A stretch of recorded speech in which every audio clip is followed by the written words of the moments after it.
I just started a new project, and this is going to be something very different for me because I'm working on a mother and her daughter baby that she's holding, and they have very beautiful and intricate dresses. So, that's going to be a challenge. I've never done, not one for patterns, and this is definitely going to be a tricky pattern to do. But every time I do a picture, I like to challenge myself. And I find that I become more patient with every piece that I work on, which is good. And that's advice I give anybody that's starting out with stippling. Start with small projects, then move slowly to big projects as you increase in your confidence and your patience. But even when you're working on large projects, still break it down into little chunks. And as you can see here, I'm just working on this portion. Just the mother and the baby, their heads, their headdresses. I'm not even touching the dresses yet, and even when I do that, I'll do just her dress, then her mom's arm, the top part of her dress, and work my way down. Because I also want to try to do a nice little fade and not do it solid the whole way down and have the dress kind of fade and go out of focus towards the bottom, just to keep the attention up top where I want it.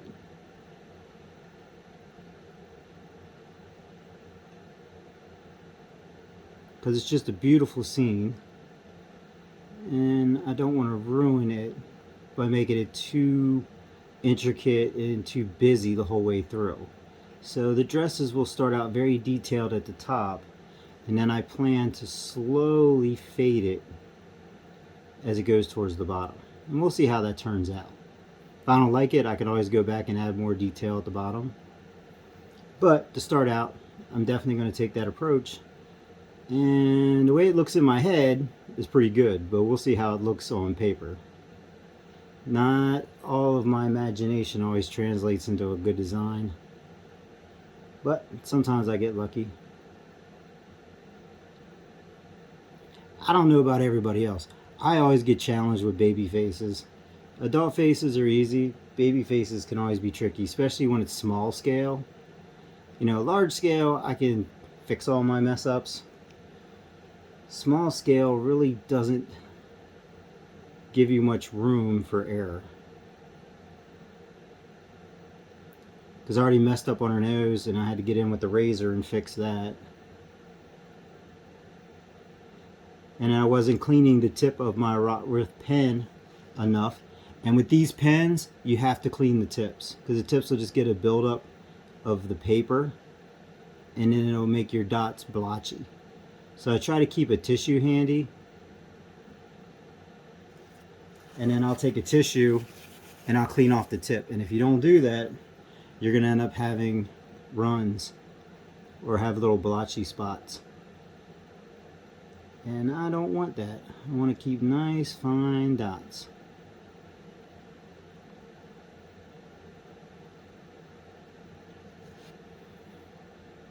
Especially on skin tones, you definitely don't want to get blotchy on the skin. And that's one of the problems I get into. Sometimes I get in too much of a hurry, and then I end up having dashes instead of dots, or I'll have large dots where I don't want large dots, and then I have to go in with the razor and fix it. And I always get on myself because I know if I just took my time and kept it clean, I wouldn't have to go back and fix my mistakes.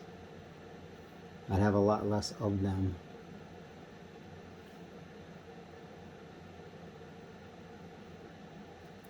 And right now, I'm just putting in little guide markers for, I don't even know what it's called, whatever she has on her head.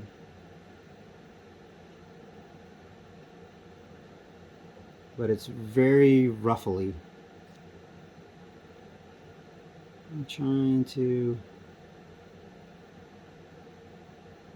get started where the dark spots are in the ruffles, and then work out from those dark spots.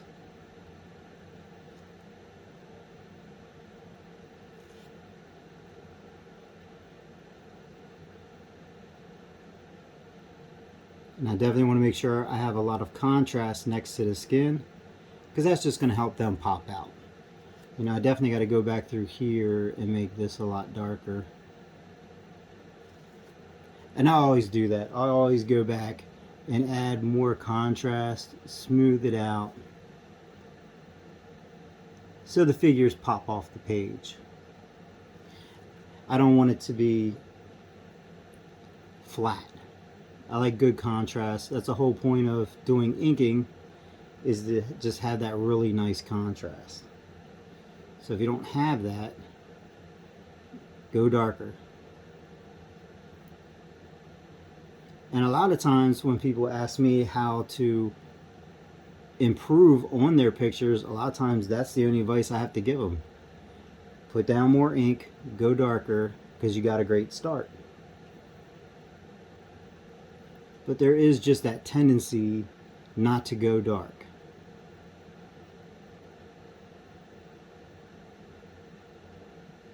Which is fine at first. I never start out super dark, except for like anywhere that I know is just my negative space, like her hair. There I can just go in, throw ink down, done. But as far as skin, always start out light. I like to put dots all over and then slowly work it until I have all my values correct. Because I mess up a lot, so I know some people, and it amazes me when I watch them, they'll do it to completion the whole way through, like a printer. I don't know how they do it, because I have to slowly add dots all over the place and slowly work my design.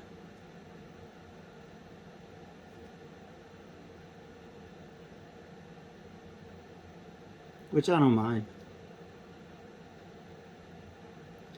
Now, when people talk to me about getting into doing stippling and that they like what I do, and I always tell them all it takes is patience.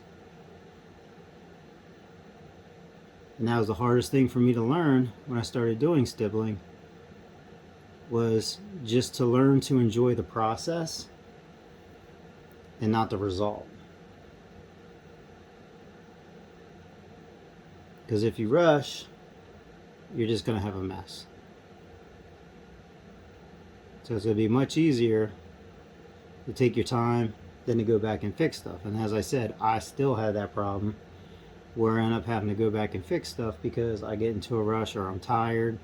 I didn't take enough breaks. So take plenty of breaks. Keep the tip clean. Don't rush. Enjoy the process, and you'll enjoy the result.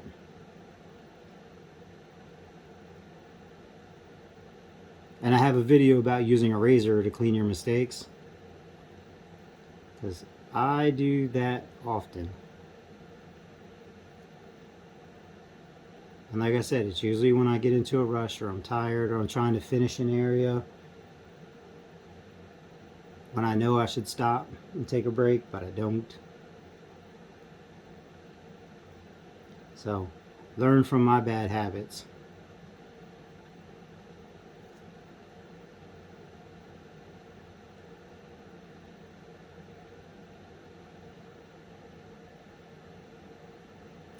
Especially on the skin tones, what you really want to make sure you do so it's not blotchy is take your time and go in and fill in between the dots.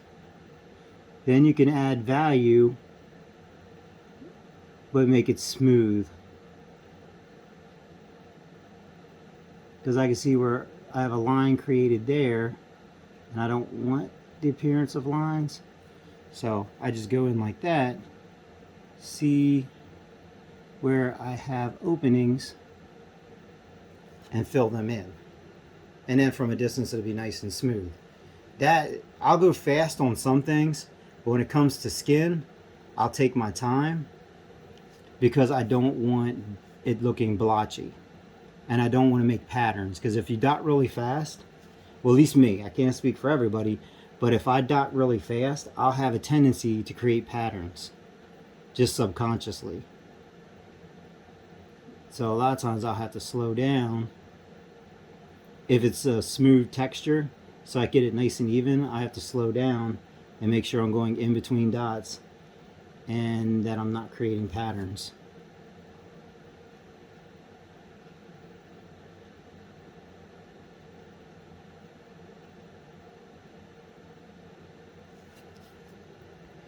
But as you can see, the start to this, and as I said, I'll find my creases and I'll work out from them. Always go from your darker spots and work out. Then you'll just keep increasing how dark it is.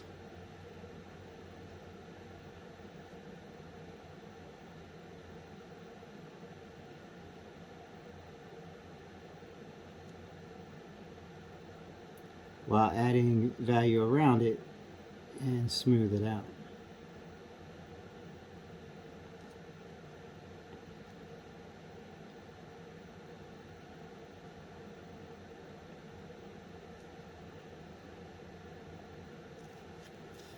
If you have any questions about stippling, always feel free to ask. I don't mind answering questions.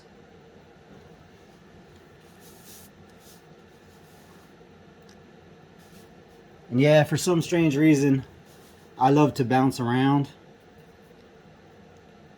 I don't know why, I just can't stand working in the same spot for very long.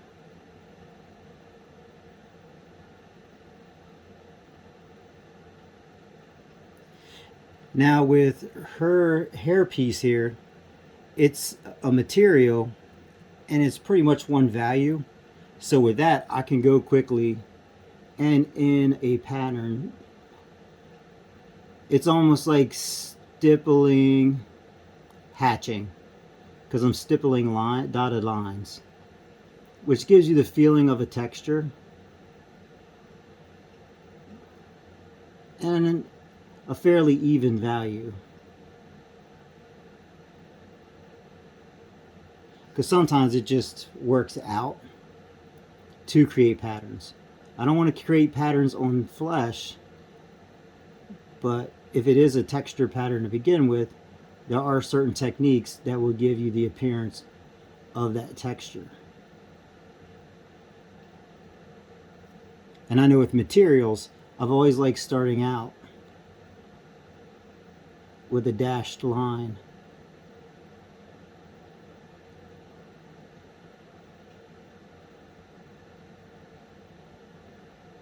Because it'll usually give me a fairly even value and the feeling of a texture.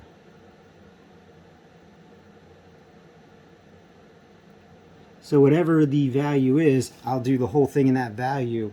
Then I'll go back and shade it, so it's not so flat.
Well, if you have any questions, always feel free to